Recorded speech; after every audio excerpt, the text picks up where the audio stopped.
Assalamualaikum warahmatullahi wabarakatuh. Izin memperkenalkan diri, nama Siti Nurhaliza dari kelas Teknologi Benih 2 semester pertama.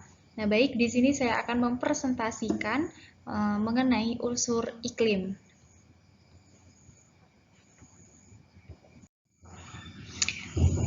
Yang pertama, pengertian iklim.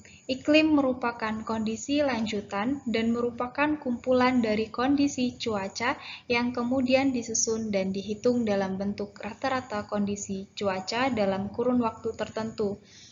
Menurut pendapat Winarso 2003, sedangkan cuaca adalah keadaan udara pada saat tertentu dan di suatu wilayah yang relatif sempit dan pada jangka waktu yang singkat. Sumber utama energi penggerak iklim adalah radiasi matahari. Setelah menembus atmosfer, radiasi matahari diserap permukaan bumi yang kemudian sebagian dipancarkan kembali. Radiasi yang dipancarkan inilah yang menghangatkan udara. Suhu udara yang dihasilkan di suatu tempat bergantung pada tipe permukaannya. Perubahan iklim berdampak sangat luas pada kehidupan masyarakat. Kenaikan suhu bumi tidak hanya berdampak pada naiknya temperatur bumi, tetapi juga mengubah sistem iklim yang mempengaruhi berbagai aspek pada perubahan alam dan kehidupan manusia. Beberapa contoh dampak negatif perubahan iklim adalah gagalnya panen, cuaca ekstrim, kemudian meningkatnya wabah penyakit. Perubahan iklim juga dapat disebabkan oleh meningkatnya konsentrasi gas karbon dioksida dan gas-gas lainnya di atmosfer yang menyebabkan efek gas rumah kaca.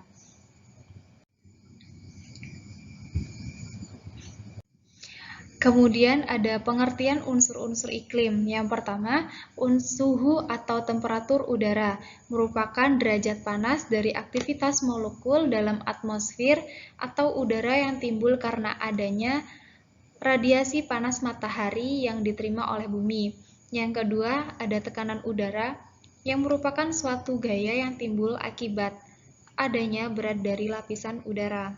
Yang ketiga, ada angin, merupakan udara yang bergerak dari daerah bertekanan udara tinggi ke daerah yang bertekanan udara rendah. Yang ketiga, ada kelembapan udara, merupakan banyaknya uap air yang terkandung dalam massa udara pada saat dan tempat tertentu. Yang kelima, curah hujan merupakan jumlah air yang turun pada saat waktu daerah dalam waktu tertentu. Kemudian ada peranan iklim dan cuaca bagi kehidupan. Yang pertama, peranan iklim di bidang pertanian. Yang kedua, peranan iklim di bidang transportasi. Peranan iklim di bidang telekomunikasi. Peranan iklim di bidang pertanian. Perubahan iklim dan cuaca dapat menghambat kegiatan pertanian. Selain itu, juga dapat merusak tanaman pertanian. Kemudian peranan iklim di bidang transportasi. Perubahan iklim dan cuaca dapat mengganggu jalur penerbangan maupun transportasi laut.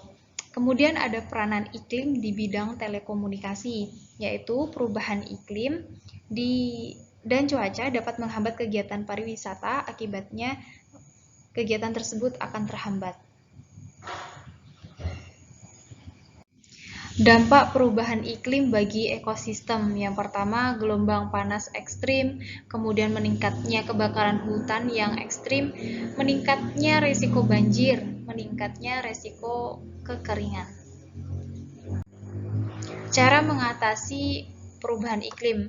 Yang pertama, dapat menerapkan reuse dan recycle, kemudian menanam pohon, mengajak orang lain untuk melakukan pelestarian lingkungan, dan dapat mengurangi penggunaan kendaraan pribadi. Melestarikan lingkungan hidup merupakan upaya yang sangat penting untuk kita perhatikan demi menyelamatkan lingkungan dari kehilangan spesies dan kerusakan ekosistem, terutama pada populasi dan aktivitas manusia.